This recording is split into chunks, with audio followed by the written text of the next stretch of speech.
অধিকাংশ নারীরা শুধু জাহান্নামে যাবে তার স্বামীকে একটা কথা বলার কারণে। কয়টা কথা? একটা কথা। বুখারীর শরীফের 29 নম্বর হাদিস।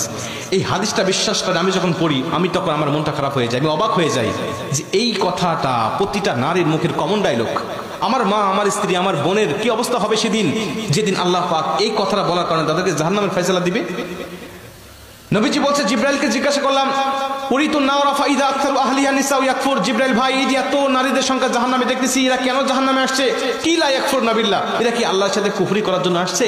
জিব্রাইল বলছে, না ইয়া রাসূলুল্লাহ, একজন মহিলা কেউ আল্লাহ জাহান্নামে দেয় নাই, এখানে যাদের দেখতেছেন কুফরি করার জন্য, সবাইকে দিয়েছে তার স্বামীকে একটা কথা বলার কারণে। নবীজি চিন্তিত হয়ে গেলেন, জিব্রাইল বলছো কি? একটা কথা বলার কারণে আল্লাহ জাহান্নামে দিয়ে দিয়েছে?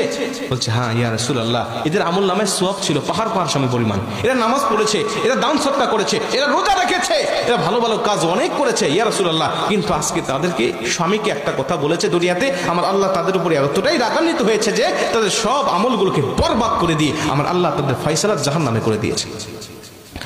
মুসলমান ভাইরা রে আমার, কথাটা মনোযোগ দিয়ে শোনেন মা বোনেরা যারা পর্দার অন্তরালে রয়েছেন, আমি আপনাদেরকে বলি এই কথাটা কখনোই স্বামীকে বলবেন না।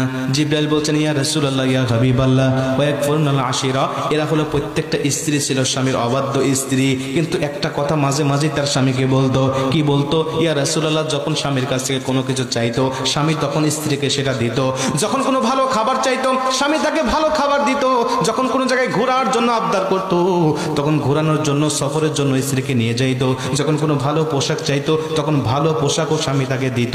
কিন্তু নবীজি শোনেন, কোনো দিন যদি স্বামী তাকে দিতে না পারতো, ভালো খাবার চেয়েছে কিন্তু দিতে পারে নাই, ভালো পোশাক চেয়েছে দিতে পারে নাই, বা ভালো জায়গায় ঘুরতে যেতে চেয়েছে কিন্তু স্বামী তাকে নিয়ে যায় নাই, তখন স্ত্রী তার স্বামীর অবদানের কথা ভুলে গিয়েছে, ভবিষ্যৎ অতীতের কথাগুলো ভুলে গিয়েছে, সমস্ত অবদানের কথা ভুলে গিয়ে অস্বীকার করে তখন এই সমস্ত স্ত্রীরা বলেছে, আমি তোমার সংসারে এসে কোনোদিন সুখ আর শান্তি পেলাম না।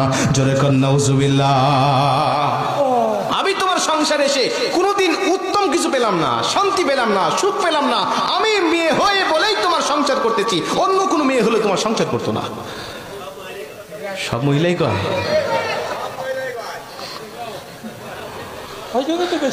খালি শুনুক মা বোনরা শুনুক যে আপনি সাক্ষী দিচ্ছেন যে সব মেয়েরা কয়, ঘরে যান খবর আছে না। উনি সত্য কথা বলেছে, আমার জানা মতে এই কথাটা মেয়েদের মুখের কমন ডায়লগ। কথা বলেন ঠিক কিনা? মা বোনদেরকে বলতে চাই, স্বামীর অবাধ্য হবেন না। আপনার স্বামী আপনার জীবনের জন্য কতটা দায়িত্ব পালন করে, কতটা অবদান রাখে, যদি আমি এটা বুঝাতে চাই তাহলে অনেক সময় দরকার। একটু বোঝাবো, কিন্তু আমার ভয় হচ্ছে যে উঠে চলে যান না আপনারা।